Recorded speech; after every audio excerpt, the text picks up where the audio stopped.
जब चुनाव में जाते हैं, चुनाव में कहते हैं हम किसानों को लाभकारी मूल्य देंगे, हम किसानों को मालो माल कर देंगे, लेकिन आज भारतीय जनता पार्टी ने आय दुगुना करने की बात भारतीय जनता पार्टी ने किया था। आज ये देश किसानों का देश, जिस देश के किसानों के साथ भारतीय जनता पार्टी जिस तरीके का दोहरा मापदंड अपनाए है, उससे हमारे लोकतंत्र को बहुत आघात पहुंचा है। मानवर आज हम उत्तर प्रदेश के फतेहपुर जिले से लोकसभा के सदस्य चुनकर आए हैं। हमारे नेता अखिलेश यादव जी ने अपने जमाने में किसानों को खाद, बीज, कीटनाशक दवाओं का लगातार प्रबंध किया था, लेकिन आज उत्तर प्रदेश में अभी बुआई के समय खाद की जितनी बड़ी किल्लत हुई, डीएपी मिली नहीं, यूरिया ब्लैक में मिल रही है, किसानों को पानी नहीं मिला, लेकिन भारतीय जनता पार्टी ने इस पर कोई ध्यान नहीं दिया। डबल इंजन की सरकार डबल असत्य भाषण पर विश्वास करती है। आज भारतीय जनता पार्टी लगातार जिस तरीके का काम किसानों के साथ कर रही है, मानवर हम किसान के बेटे हैं, हमारे यहाँ आज किसानों के साथ डबल दुख हो रहा है।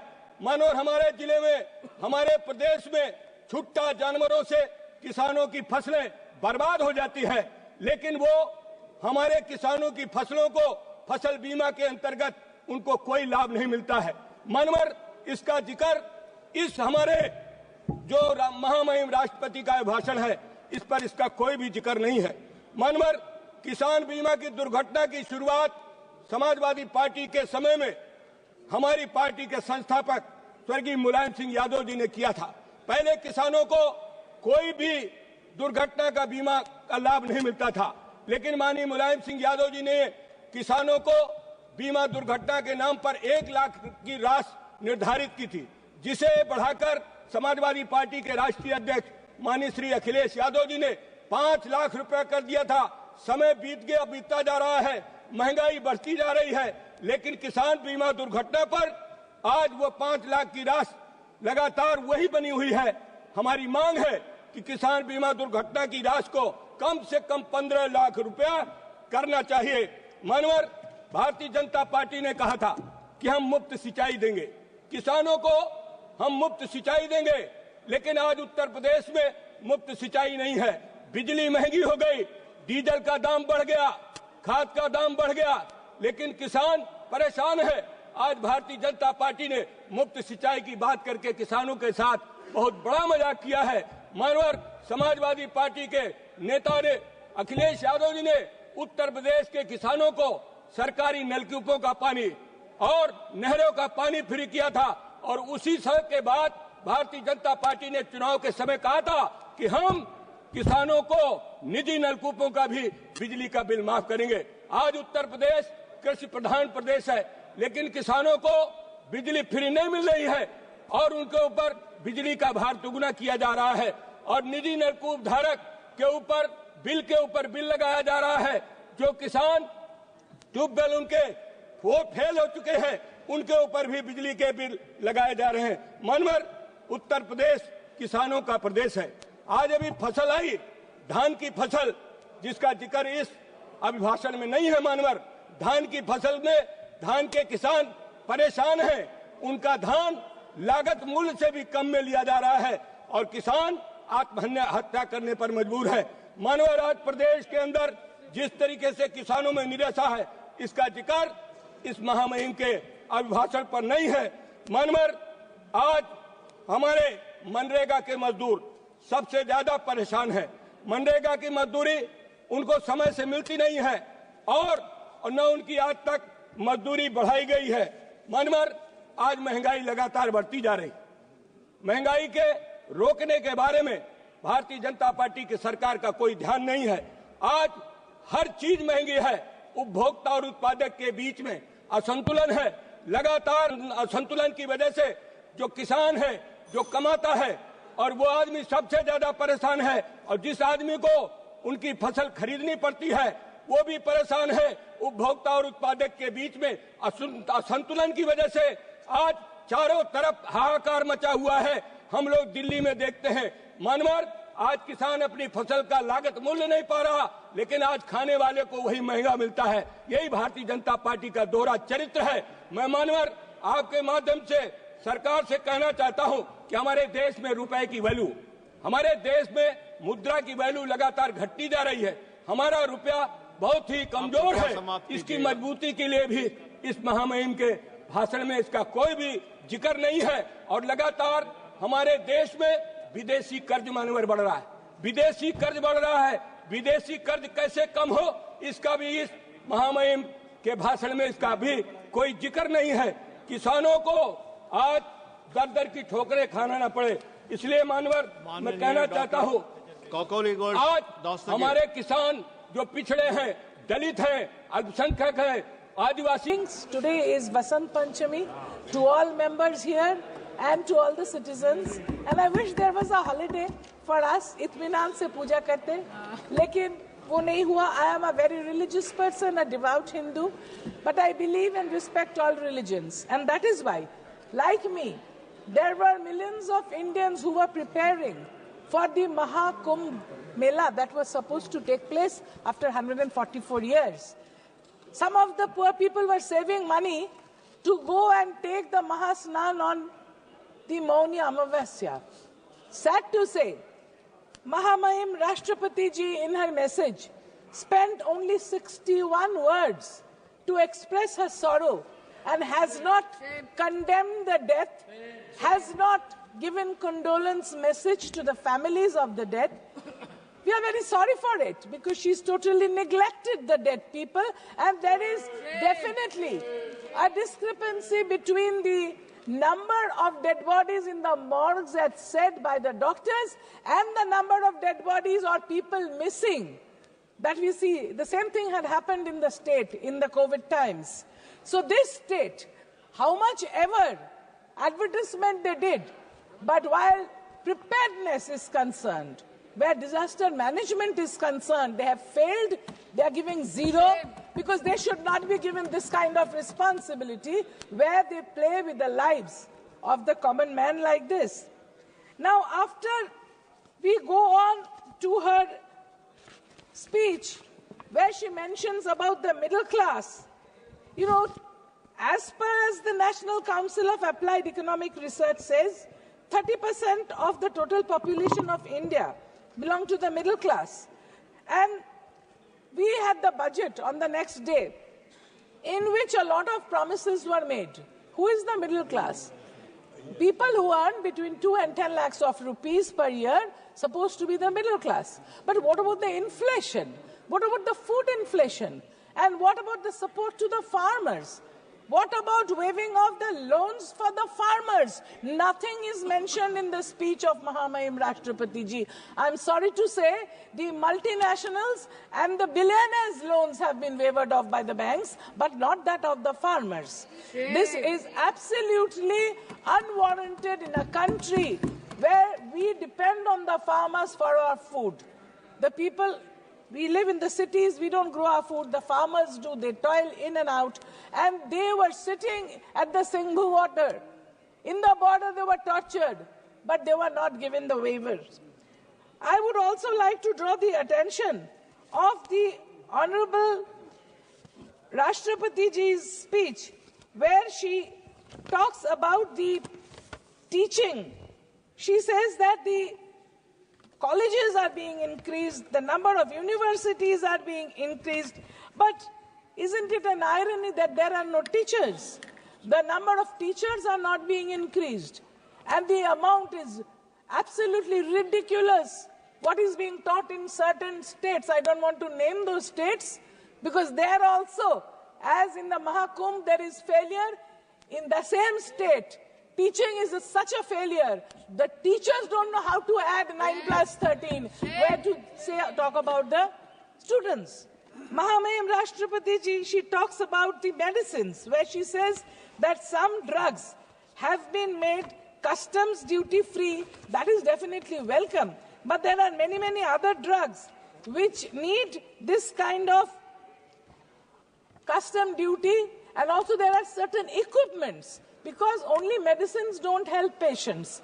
The equipments that are being used for the patients in the different hospitals of the country, some are charged 300% customs duty. but nothing is happening. I would just like to draw the attention of Mahamahim Rashtrapati ji. Manasa jivana nuhai kevala barsa masa dina danda. Karme je nara, karme ekatara. Jivana manadanda. It should be realized that the work we do, the work for people that we do, this is more important than the statistics we give. The Awas Jojana here, housing for all, it is said, a huge number is being promised for 3 crore families, budget of 5,30,000 crores. But I would like to draw attention of this august house and also Mahamahim Rashtrapati ji.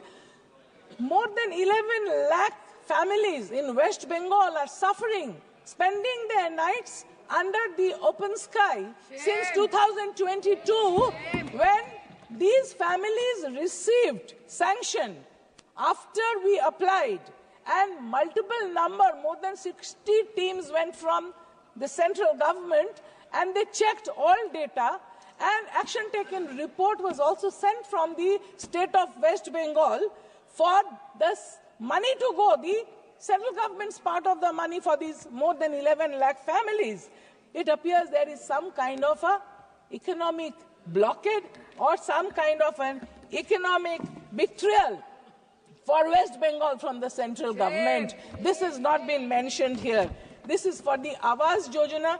We are requesting again these people, the common man, the poor person who is spending with his family under the open sky. He has done no mistake. He is not a political person. Why take the spite on him? Because people of Bengal have never voted for the Bharatiya Janata Party, and they have always defeated.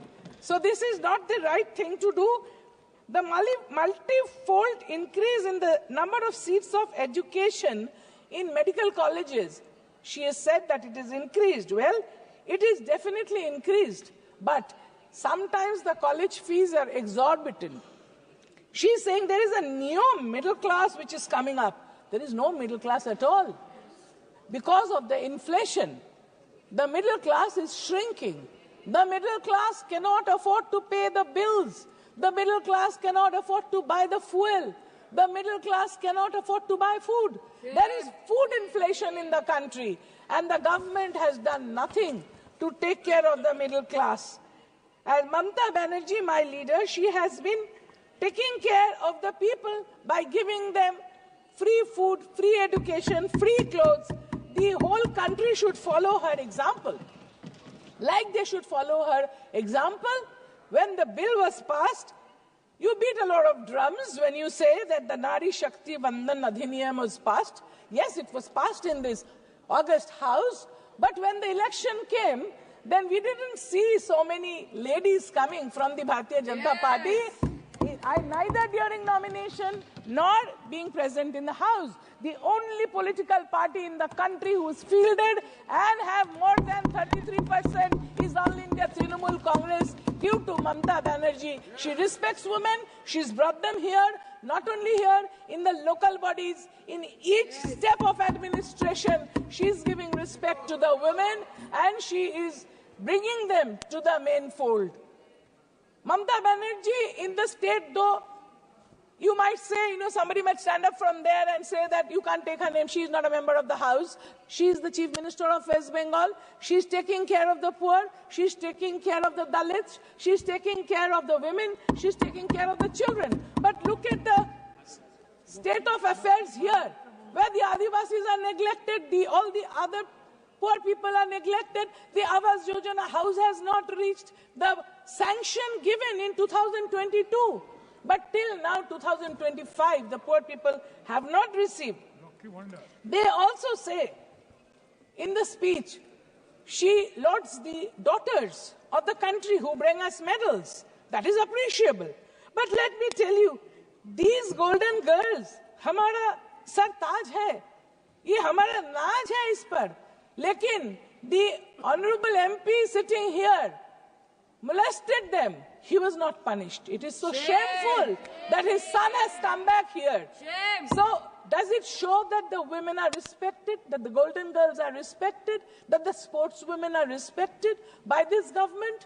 So the speech is absolutely wrongly written. I would request when the speech is written, then they should consider what they are writing from Mahamahim Rashtrapati Ji, because it is coming out from the highest office. People are listening to her. They shouldn't feed her with wrong information, which goes against the ethos of our constitution. Just now LOP was speaking about the Constitution of India. At every step the Constitution is not respected.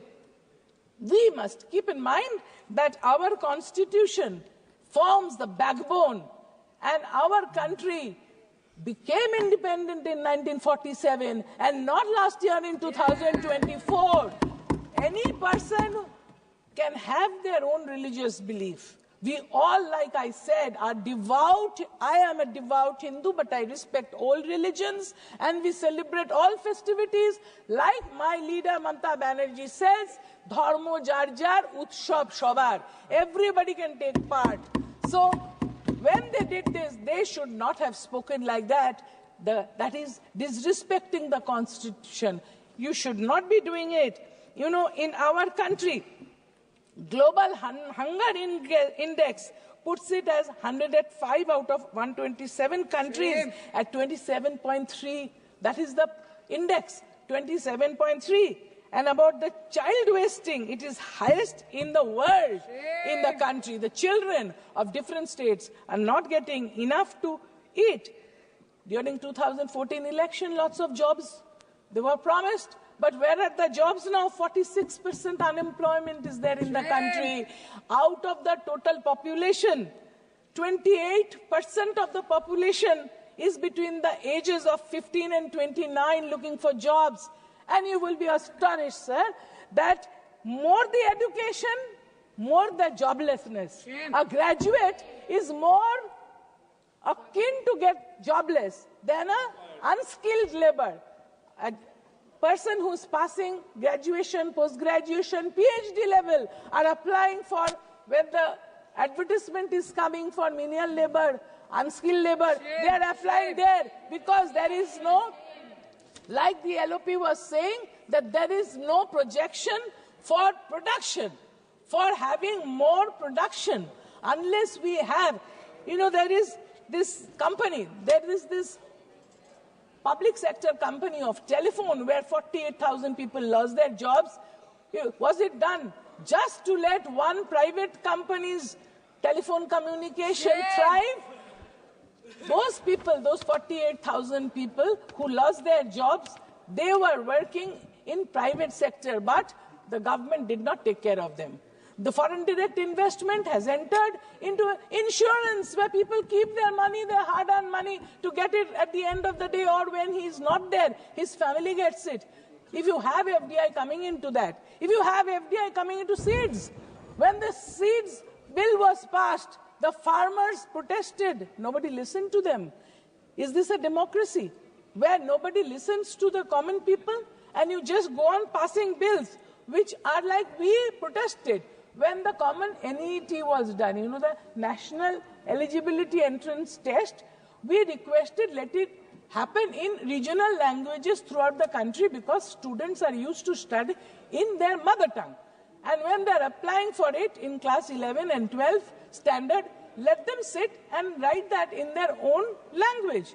But the government didn't listen. They had a common test for which many poor students cannot apply for the NET. So this also should be undone, and they should be allowed to sit in their own mother tongue, the exam. There is also this ONDC initiative, which is giving rise to digital commerce. Well, it is appreciable. But do you know how many lakhs of crores of rupees has been lost by people? Either the message comes on the WhatsApp, or the message comes in email, or there is a phone call saying your electric bill is due. You either pay just now by pressing 0, and as soon as you press 0, all your bank account lays khali. The lakhs of crores has been lost by people through this cyber crime. And who are these people operating this nexus, this cyber crime? It is sometimes from outside the country also. And I am to understand from very reliable sources, I don't want to quote because we are not supposed to discuss committee things outside. We have about 500 students of IIT, different IITs, engineers, trying to find out who is operating this from where, from which part of the country, which part of the world. We know some places, I don't want to again also say this here, but they are operating like this and they are siphoning off money from people's bank accounts. This cyber crime is taking such, some people, a video call comes, somebody puts on the phone to talk, that picture is taken and superimposed, and then he is blackmailed. So these things are happening. The cyber crime is destroying the peace of the country, the sanctity of the ladies of the country. What is the government doing for that? So they were not prepared before they started the online transaction. Without learning how to swim, they jumped into the pool, and that is why people are getting this kind of messages. So we would request that the government should take up cybercrime very seriously and look at it so that the people do not lose their hard-earned money. So we would like also to request that about the eastern side, there are 8 states.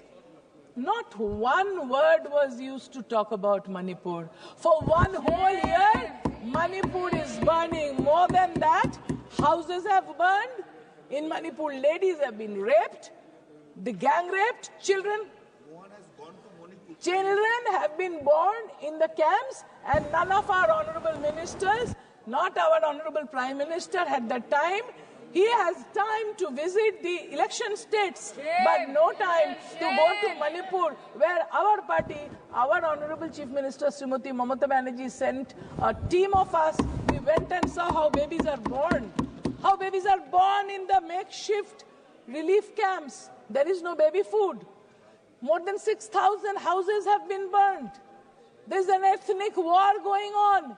And there was not a single word about how many square kilometers of India is occupied by foreigners. I don't want to name, but foreign power is occupying parts of Arunachal, parts of Aksai Chin, parts of Leh Ladakh.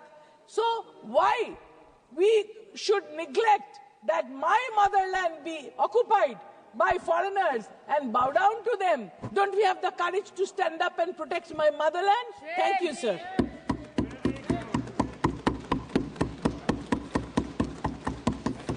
Srimati Kani Moji. Thank you, sir. I rise to speak on the motion of thanks to the President's address on behalf of my party, the DMK. First, I would like to express my grief and empathy to the families of the people who died in the stampede at the Kumbh Mela. These people trusted the union government and the state government and gathered there, hoping that you will protect them. But unfortunately, no one protected them. When religion and politics merge, it is the innocent people who suffer, and this is an example of that. And sadly, I don't know whether we're waiting for the elections. We don't even know the numbers of the people who've died in the stampede. Isn't this not inhuman? And you don't even want to allow a discussion in Parliament.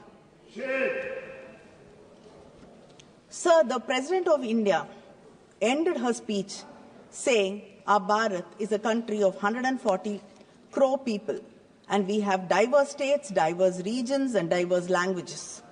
I'm happy that the President of India still believes in the diverseness of this great nation. India is a country with almost 8 major religions, more than 100 ethnic groups, 700 tribes, and 121 languages. As a nation, we have always celebrated this diversity, and our unity is deeply rooted in this diversity. But the government today has chosen the politics of forced cultural assimilation and cultural elimination. The President started her speech mentioning the 75th anniversary of adoption of our Constitution. She expressed great pride in the achievements during Amrit Kal. And also, in her speech in this very house, she mentioned that we recently celebrated our 75th anniversary of Indian Republic. But none of us in this house can forget that just 2 years ago, in this very same house, in the first session, a Muslim member of parliament faced derogatory communal remarks by a colleague from the ruling party on the very first session. It was a dark day, a day of dark, abysmal despair to our nation. They have divided society into us and them. And I must remind this august house that it will take ages to repair this divide. Just look around.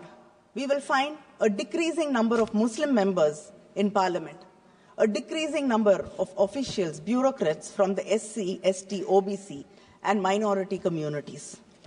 The President glorified India's civilizational nationalism, a phrase increasingly used to justify a monolithic culture. India is a living, breathing entity that has been enriched by centuries of interactions from across the world, creating a vibrant cultural tapestry. When you talk about Indian history, you started 3,500 years ago with the Vedic age. But today, we know that the Iron Age in India has been traced back to 5,345 years ago. Our Chief Minister, M.K. Stalin, has proudly proclaimed to the world and based on scientific evidence validated by international labs like Beta Analytics in Florida, that Shivakalai, a small, sleepy village in Thoothukudi district, today holds within it the proof of iron smelting and usage. This is the oldest finding in India till today. Where the MP comes from? The union government till today has not even commented about this finding, which is very important internationally. When you exclude this truth, you just not only exclude us, but you are excluding yourselves from the great legacy of Dravidian civilization. The proponents of Hindutva ideology have this question: who is an Indian and who is not? V.D. Savarkar came up with an answer many years ago. A loyal Indian is one who is attached to the geography of India, who is born in India, and whose religion has indigenous roots. A Hindu means a person who regards this land from the Indus to the seas as his fatherland and as well as his holy land. But let me remind this House of the words of Sardar Vallabhbhai Patel, a Congress leader who you seem to have taken over and invoke frequently. In 1947, when it was suggested to him that India should be declared as a Hindu state, Sardar Patel replied, "We must not forget that there are, quote, that there are other minorities whose protection is our primary responsibility." In 1950, he stated, "Ours is a secular state." I like to underline, he said that ours is a secular state. And we cannot fashion our politics in the way of Pakistan is doing. Here, every Muslim should feel that he is an Indian citizen and has equal rights as an Indian. The government celebrates Sardar Vallabhbhai Patel. It disregards most of his fundamental principles. If you truly respect him, please protect every citizen honor every culture and stop selective imposition of one ideology over the rest. Building a 3,000 crore statue of unity is not paying respect to him. Please understand his words and implement it. That is true tribute to any leader. But this government ensures in every possible way that the minorities of this country do not feel comfortable. They are kept on edge and feel like outsiders. The CAA, Triple Talaq, the Work Board Bill, the Uniform Civil Code, mob lynching and state excesses are the unending examples of how you push the minorities and make them feel threatened. In August 2019, this government revoked the autonomy of Kashmir, the only Muslim majority state in India, and made it a union territory. Around the same time, you passed a new amendment to the anti-terror law. In this amendment ensured and gave you the right to classify individuals as terrorists and promoters of terrorism. And under this law, hundreds of Kashmiri politicians, activists were jailed, civil liberties were suspended, and protests banned. A few months later, the CAA